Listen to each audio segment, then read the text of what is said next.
देखिए हमें करना है जो जो भी रिलेशन निकालना है, रिलेशन सामने है। क्या करना है हमें? फाइंड आउट करना है ऑब्जेक्ट डिस्टेंस, इमेज डिस्टेंस और फोकल लेंथ में रिलेशनशिप। मैंने आपसे कहा था कि मैं कॉनकेव मिरर में प्रूफ कर रहा हूँ, तो मैं कॉनकेव मिरर लेकर के चल रहा हूँ। कॉन्वेक्स मिरर में आपको करके दिखाना है। सेम चीज़ें हैं। मैं फिगर भी प्लॉट कर दूंगा, सब कुछ दे दूंगा, बस आपको करके दिखाना है ठीक एकदम ऐसे ही। ठीक है, चलिए थोड़ा सा हम फिगर के बारे में बात कर लेते हैं। यहाँ पे यदि हम फिगर के बारे में बात करें, डिस्कस करें फिगर के बारे में, तो अब देखो फिगर में क्या है। ये आपका पोल पॉइंट, जो भी चीज़ें दिखाई पड़ रही हैं सब क्या है? पोल के लेफ्ट साइड है ना। ये पोल के लेफ्ट साइड सभी चीज़ें हैं, तो जाहिर सी बात है, अभी मैंने बताया कि पोल के लेफ्ट में होगा तो सभी चीज़ें क्या होंगी? नेगेटिव होंगी। चाहे वो कोई भी डिस्टेंस होगी, सभी नेगेटिव होंगी इस लाइन पे, हॉरिजेंटल लाइन पे। अब यहाँ से आप देखो, आपका फोकस भी लेफ्ट साइड है, सेंटर ऑफ कर्वेचर भी लेफ्ट साइड है, ऑब्जेक्ट ये भी लेफ्ट साइड है, और जो इमेज मिला ये भी क्या है? लेफ्ट साइड है। तो सभी चीज़ें जब लेफ्ट साइड हैं तो हमें क्या करना है? सबको निगेटिवली ही रिप्रेजेंट करना है। ठीक है, देखिए पोल से फोकस के बीच की distance focal length minus F, pole से इमेज की distance P A dash minus V, pole से ऑब्जेक्ट की distance P A minus U. ठीक है, और पोल से सेंटर ऑफ कर्वेचर की distance radius of curvature, radius curvature और फोकस के बीच जो रिलेशनशिप होता है उसको मैंने यूटिलाइज किया और यहाँ पे लिख दिया कितना? -2f। क्लियर? इसी चीज़ को देखो मैंने यहाँ पे जनरल वे में भी राइट किया हुआ है, आप चाहो तो देख सकते हो। ये देखें, object distance -u, image distance -v, focal length -f and radius of curvature आपके सामने। सभी चीज़ें क्या हैं? पोल के लेफ्ट साइड हैं, लेफ्ट साइड हैं, इसीलिए सभी क्या हैं? नेगेटिवली रखी गई हैं। क्लियर? अब हम यहाँ पे देखें, इस हम फिगर में ऑब्जर्व करें तो हमें फिगर में देखेंगे आप कि इस फिगर में आपको 4 ट्रायंगल दिखाई पड़ रहे होंगे। देखिए, एक है आपका क्या? बी ए सी, एक ट्रायंगल, ट्रायंगल बी ए सी। दूसरा ट्रायंगल आप ऑब्जर्व करोगे तो बी डैश ए डैश सी। तीसरा ट्रायंगल आप देखेंगे तो B dash A dash F, और चौथा आपका दिखाई पड़ा है एम एन एफ। क्लियर? अब हम क्या करेंगे, इनमें से दो दो ट्रायंगल लेकर के उनके बीच सिमिलरिटी दिखाएंगे। हमें ये प्रूफ करना है कि दोनों ट्रायंगल्स सिमिलर होने चाहिए। तो हमें ट्रायंगल्स को सिमिलर प्रूफ करना है, समरूप दिखाना है। और यदि हम समरूप दिखा ले जाएंगे तो हम कहते हैं कि ये दो ट्रायंगल, दो त्रिभुज एक दूसरे के समरूप हैं, तो उनकी संगत भुजाओं का अनुपात क्या होगा? आपस में बराबर होगा। कि दो if there are two triangles which are similar to each other, now in this case the ratio of corresponding sides of both triangles are equal to each other. तो हम ये चीज़ कंप्लीटली प्रूफ कर देंगे, सॉरी यूटिलाइज कर लेंगे। Proof नहीं करना, utilise करना है, इसको हम यूटिलाइज करेंगे। तो फर्स्टली हम ट्रायंगल ले रहे हैं आपका ट्रायंगल बी ए सी, और दूसरा ट्रायंगल आपका triangle B dash A dash सी, ये वाला। इन दोनों ट्रायंगल्स में आप डिस्कशन करो तो आप देखोगे कि ट्रायंगल एंगल, यहाँ इस ट्रायंगल में देखा जाए तो एंगल बी ए सी और angle B dash A dash सी दोनों एक दूसरे देखो क्या है? 90 डिग्री है ना। That means both are 90 degree, इसलिए इक्वल हो गए। दूसरी चीज़, दूसरी इक्वलिटी क्या कर सकते हैं? एंगल बी सी ए इक्वल है angle B dash C A dash के ना। कि ये दोनों एंगल जो हैं, ये वाला एंगल और ये वाला एंगल एक दूसरे क्या है? इक्वल है। क्यों इक्वल है भाई? वर्टिकली अपोजिट है। अभी मैंने कहा कि दो ट्रायंगल हैं, उनके दो एंगल्स आपस में इक्वल हो जाएं तो दोनों ट्रायंगल क्या हो जाएंगे? सिमिलर हो जाएंगे। केस क्लियर हुआ ना? अब उसी चीज़ को मैं यहाँ पे राइट किया हूँ, आप यहाँ से देख भी सकते हो। देखो फिगर भी देखिए और यहाँ पे देखिए। In triangle B A C and triangle B dash A dash C, angle B A C equals to angle B dash A dash C which is equals to 90 degree. Angle BCA is equals to angle A dash C B dash vertically opposite. Now in this case the both triangles, triangle BAC and triangle B dash A dash C are similar to each other. Clear? यहाँ तक की बात आपकी हो गई। और हम लोग जानते हैं कि दो ट्रायंगल सिमिलर हैं, तो भी मैंने बताया कि by BPT, by proportionality theorem, by Thales theorem या समरूपता का नियम, समरूपता के नियम से हम लोग क्या जानते हैं कि इनकी करेस्पॉन्डिंग साइड्स का रेशियो क्या होगा, इक्वल होगा। अब करेस्पॉन्डिंग साइड्स का रेशियो निकालते हैं। करेस्पॉन्डिंग साइड्स का रेशियो निकाला जाए इन दोनों ट्रायंगल्स के बीच, तो अब दोनों ट्रायंगल्स में देखो क्या पाओगे। ट्रायंगल बी ए सी में परपेंडिकुलर कौन है भाई, ए बी ना, तो मैंने ले लिया ए बी। अब triangle B dash A dash सी में कौन है परपेंडिकुलर, ए डैश बी डैश। क्लियर? इसका बेस कौन है, ए सी ना, बी ए सी का। और ट्रायंगल बी डैश सी का, ए डैश सी। तो इनकी जो करिस्पॉन्डिंग साइड्स हैं, मतलब परपेंडिकुलर का जो रेशियो होगा वो इक्वल होगा इनके बेसिस के रेशियो के। हाँ, आपको ये ध्यान रखना है, जिस ट्रायंगल का परपेंडिकुलर आपने ऊपर रखा है उस ट्रायंगल का बेस भी ऊपर होना चाहिए, आपको ये दिमाग में रखना होगा। या उसका आपने हाइपोटेनस लिया तो हाइपोटेनस भी ऊपर ही रहना चाहिए। ऐसा मत करिए कि एक का बेस ऊपर रहे, दूसरे का परपेंडिकुलर नीचे रहे, उसी का परपेंडिकुलर नीचे रहे। जिसका बेस आप ऊपर रखेंगे उसी का परपेंडिकुलर भी ऊपर रखेंगे, ये आपको दिमाग में रखना है। तो यहाँ से क्या हो गया भाई, A B upon A dash B dash is equal to A C upon A dash C. कोई प्रॉब्लम तो नहीं है ना? अब इसी चीज़ को आप यहाँ पे देख सकते हैं। यहाँ पे देखिए मैंने नोट भी किया हुआ है कि भाई यदि ऐसा है तो यहाँ पे देखिए आपको मिल जाएगा कि A B upon A dash B dash is equal to A C upon A dash C dash. That is the equation 1। Clear? अब ये कंडीशन मिल गई हमें। अब हम क्या करते हैं, दूसरा ट्रायंगल लेते हैं। दोनों जो बचे हुए ट्रायंगल्स हैं उसमें भी सेम यही कंडीशन होगी कि दो एंगल्स आपस में इक्वल होंगे और दोनों सिमिलर होंगे, तो सिमिलरली लिख करके हम इसको नॉर्मल ऐसे जनरलाइज कर दे रहे हैं। जैसे देखिए मैंने यहाँ पे लिखा हुआ है, ये देखिए आप, ये देखो आप कि सिमिलरली जो ट्रायंगल्स आपके हैं B dash A dash F and triangle M N F are similar to each other. इसको जरा हम फिगर में देख लेते हैं कि ये चीज़ कहाँ पे है और कैसे है। देखिए ये देखिए, एक ट्रायंगल आपका क्या एम एन एफ, सही है ना, ये वाला ट्रायंगल। और एक ट्रायंगल देखो आपका है B dash A dash F, ये वाला।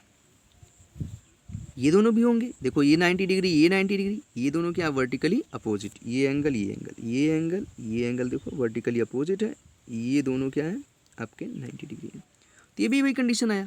अब इसमें भाई इसका परपेंडिकुलर कौन है, इसका परपेंडिकुलर देखा जाए तो कौन है, एम एन है। और इसका परपेंडिकुलर कौन है, ए डैश बी डैश है। और यहीं पे इसका बेस देखा जाए एम एन एफ का तो कौन है, एन एफ है ना। और इसका बेस देखा जाए तो कौन है, ए डैश एफ है। तो वही चीज़ हमने यहाँ पे राइट किया कि M N upon A dash B dash is equal to N F upon A dash F के। इसमें तो कोई प्रॉब्लम नहीं होगी ना। अब यहीं पे एक चीज़ चाहो तो आप और जान सकते हो, फिगर से हम बता दे रहे हैं। देखो हम कह रहे हैं बी एम क्या होगी, जो रे है ये पैरेलल होगी ना प्रिंसिपल एक्सिस के। ये पैरेलल है तो हमें पता है कि दो समांतर रेखाओं, दो पैरेलल रेज हैं तो उनके बीच की जो डिस्टेंस होती है हमेशा क्या होती है, कांस्टेंट होती है। इसका मतलब जो लेंथ एम एन होगी वही लेंथ क्या होगी आपकी, ए बी होगी ना। इसका मतलब जो एम एन है वही क्या है, ए बी है। तो यहाँ से हम कह सकते हैं, यहाँ से यही चीज़ मैंने यहाँ पे आगे जनरलाइज किया हुआ बताया हुआ है, वही चीज़ मैं यहाँ बता रहा हूँ कि एम एन क्या है, एम एन ए बी के बराबर होगा। क्यों बराबर होगा, क्योंकि बी एम पैरेलल है किसके, पी ए के।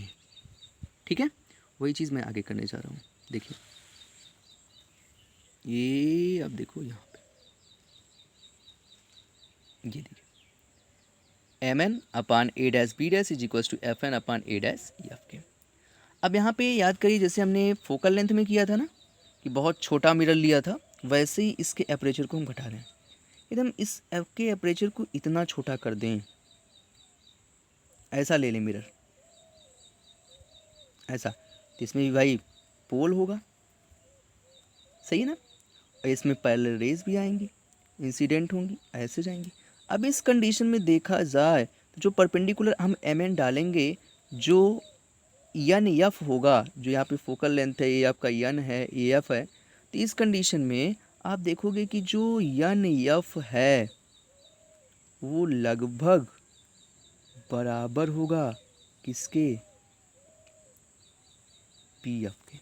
जो आपका एन एफ है वो क्या होगा, बराबर होगा किसके, पी एफ के। ये आप एक छोटा सा फिगर लो, छोटा सा लो, ऐसे ले लो, इतना बड़ा, इसमें हम कंडीशन लें, पूरा का पूरा वही कंडीशन बनाएं, सब कुछ ठीक एकदम वैसे ही एक्यूरेट बनाएं।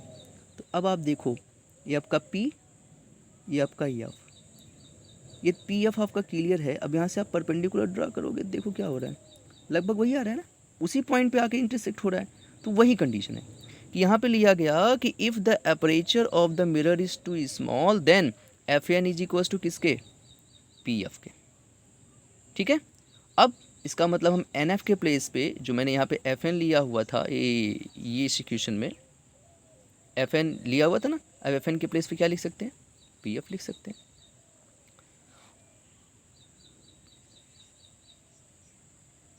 और दूसरी कंडीशन में ले लिया, and A B is equal to M N के। क्यों, क्योंकि बी एम पैरेलल है ए पी के, इसको मैंने पहले बताया था।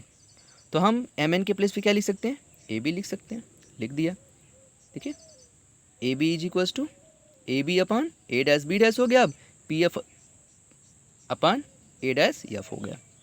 अब इस चीज़ को अब देखो, जरा देखोगे यहाँ पे, देखो आपको क्या मिलेगा। यहाँ पे देखिए तो आपको मिल रहा है A B upon A dash B dash is equal to P F upon A dash F के। ये आपका इक्वेशन 3 है। और ज़रा आप इक्वेशन 1 देख लो भाई, A B upon A dash B dash is equal to A C upon A dash C के। सही है। अब ज़रा इक्वेशन 1 और इक्वेशन 3 दोनों का लेफ्ट साइड देखो तो क्या है, आपस में इक्वल है ना। और भाई ये लेफ्ट साइड इक्वल है तो राइट साइड भी क्या होगा, इक्वल होगा। ठीक है, अब हम उसी चीज़ को यहाँ पे क्लियर कर रहे हैं कि by equation 1 and 3 we can write if left side are equal then right side will be equal. Okay, आगे देखिए, देखिए हमें क्या मिला फिर, A C upon A dash C is equal to P F upon A dash F के। अब इस कंडीशन में देखा जाए तो A C A dash C P F की वैल्यू तो हमें पता है, लेकिन ए डैश एफ इन तीनों की वैल्यू तो हमें नहीं पता है ना। हमें तो पता है क्या, पी ए पता है, पी सी पता है, पी ए डैश पता है, पी एफ पता है। अब जो नोन वैल्यूज़ हैं उसके फॉर्म में हम क्या करते हैं, इन सभी वैल्यूज़ को सेट आउट करते हैं। इसके लिए एक बार हम फिर से मिरर पे चलते हैं कि हमें क्या क्या चाहिए और क्या क्या हम कैसे पा सकते हैं। ठीक है, चलिए देखते हैं मिरर पे। अब देखिए यहाँ पे हमें चाहिए क्या, ये वाला पॉइंट चाहिए, ए सी। ए सी चाहिए ना, ए सी हम कहाँ से पा सकते हैं, पी ए से। यदि पी ए में से पी सी घटा दें तो हमें ए सी मिल जाएगा ना, और हमें पी ए भी पता है, पी सी भी पता है। दूसरी वैल्यू हमें चाहिए क्या, ए डैश एफ। ए डैश एफ चाहिए ना, ए डैश एफ चाहिए। यदि हमें ए डैश एफ चाहिए, ये वाली डिस्टेंस हमें चाहिए, ए डैश एफ हमें इतना चाहिए, तो हम क्या कर सकते हैं, पी ए डैश में से पी एफ घटा दे, मिल जाएगा ना। तीसरी वैल्यू हमें क्या चाहिए, ए डैश सी चाहिए, हमें ये वाली डिस्टेंस चाहिए, ए डैश सी, ये डिस्टेंस चाहिए। यदि हमें ए डैश सी चाहिए, यहाँ से यहाँ तक का पोर्शन चाहिए, तो इसके लिए हम क्या कर सकते हैं, पी सी में से पी ए डैश घटा दो और रख दो वैल्यू, तो हमारा काम हो जाएगा ना। अब उसी चीज़ को हम यहाँ पे जनरलाइज करके रख रहे हैं। ओके, देखिए देखिए, ए सी था ना, ए सी के प्लेस पे क्या करना था, पी ए में से क्या करना था, पी सी घटाना था। ए डैश सी था तो क्या करना था, पी सी में से पी ए डैश घटा देना था। और पी एफ तो हमें पता ही है, और ए डैश एफ के लिए हम क्या किए, P A dash minus P F कर दिए। जो मैंने वहाँ बताया वही चीज़ मैंने यहाँ पे राइट कर दिया है। अब हमें पी ए पता है इमेज डिस्टेंस ऑब्जेक्ट डिस्टेंस है, P C radius of curvature, P C radius of curvature, P A dash आप फिगर में देखते जाइए, पी ए डैश क्या है, इमेज डिस्टेंस है, पी ऑफ फोकल लेंथ है, P A dash image distance है और पी एफ आपका क्या है, फोकल लेंथ है। अब उन सभी वैल्यूज़ को हम यहाँ पे क्या किए हुए हैं, पुट कर रहे हैं। देखिए रखा ना, माइनस यू, पी सी की value minus two F, P C की value minus two F, P A की वैल्यू, पी ए डैश की value minus V, P F की value minus F, P A dash की value minus V और P F की value minus two F, sorry minus F, P F है ना तो minus F, तो minus minus क्या हो जाएगा आपका। अब आगे देखिए, minus U minus minus plus, minus two minus minus minus plus हो गया तो भी को मैंने आगे कर दिया, माइनस टू एफ कर दिया और यहाँ पे माइनस एफ माइनस वी और माइनस माइनस प्लस एफ। उसके बाद क्या किया, क्रॉस मल्टीप्लाई किया। जब क्रॉस मल्टीप्लाई किया तो क्रॉस मल्टीप्लाई करने के बाद देखिए क्या आ जाएगा आपका, minus u plus two F multiplied by minus v plus F into minus F into v minus two F. आप सॉल्व करो, मल्टीप्लाई कराओ, मल्टीप्लाई कराओगे तो आपका ये वाला फंडा आएगा और ये वाला फंडा आने के बाद देखिए आपको क्या मिल गया, थोड़ा सॉल्व करेंगे तो सॉल्व करने के बाद आपको यही मिलेगा, u v is equals to v F plus u F, u v is equals to v F plus जब यू एफ आपको मिल जाए तो आप क्या करिए, दोनों साइड में यू वी एफ तीनों के मल्टीप्लिकेशन से डिवाइड करा दीजिए, कि आपको यू वी एफ से डिवाइड कराना है। जब आप डिवाइड कराओगे देखो यहाँ से यू वी कट गया, बचा क्या एफ, यहाँ से वी एफ कट गया क्या बचा यू और यहाँ से यू एफ कट गया क्या बचा वी और हमें रिलेशनशिप मिल गया क्या जो हमें चाहिए था, 1/f is equals to 1/u plus 1/v। यही रिलेशनशिप है आपके मिरर के फोकल लेंथ, ऑब्जेक्ट डिस्टेंस और इमेज डिस्टेंस के बीच। क्या है, 1/f is equals to 1/u plus 1/v के। अब यही चीज़ आपको फाइंड आउट करनी है, किसमें फाइंड आउट करना है, इस रिलेशनशिप आपको फाइंड आउट करना है कॉन्वेक्स मिरर में। देखिए मैंने इसके लिए फिगर प्लॉट कर दिया है, आप देख सकते हो। ये फिगर देखिए आप, इस फिगर में देखा जाए, इस फिगर को आप ध्यान से देखो तो क्या है, देखो फिगर में ए बी और ए डैश बी डैश इमेज है, सेम कंडीशन मैंने बना दी है ना। यहाँ पर भी आपको 4 ट्रायंगल दिखाई पड़ रहे होंगे, आप ऑब्जर्व करो तो देखो ये क्या है, बी ए सी बड़ा वाला ट्रायंगल। दूसरा ट्रायंगल देखा जाए तो एक है बी डैश ए डैश सी, हो गया। तो तीसरा देखिए एम एन एफ और चौथा देखिए B dash A dash F. तो हमें यहाँ पे भी 4 ट्रायंगल मिल गए।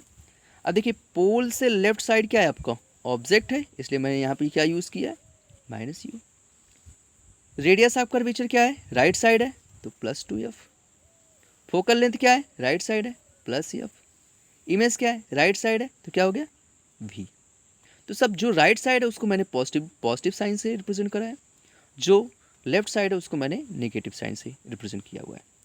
अब आपको सेम सब कुछ यहीं चारों ट्रायंगल्स में डिस्कशन करके फिर से रिलेशन लेके आना है, 1/f is equals to 1/u plus 1/v। यही आपका होमवर्क है। ओके, आप यही चीज़ देखो मैंने यहाँ पे राइट भी किया हुआ है। Object distance P A minus U, image distance P A dash minus V, focal length F and P C that is radius of curvature 2f। Okay, अब आप इसको करके दिखाइए, तब समझ में आएगा कि आपको सब चीज़ें समझ में आ रही हैं कि नहीं समझ में आ रही हैं। या किसी को प्रॉब्लम हो तो वो तुरंत कमेंट बॉक्स में अपनी बात बोले। ठीक है, ओके, थैंक यू।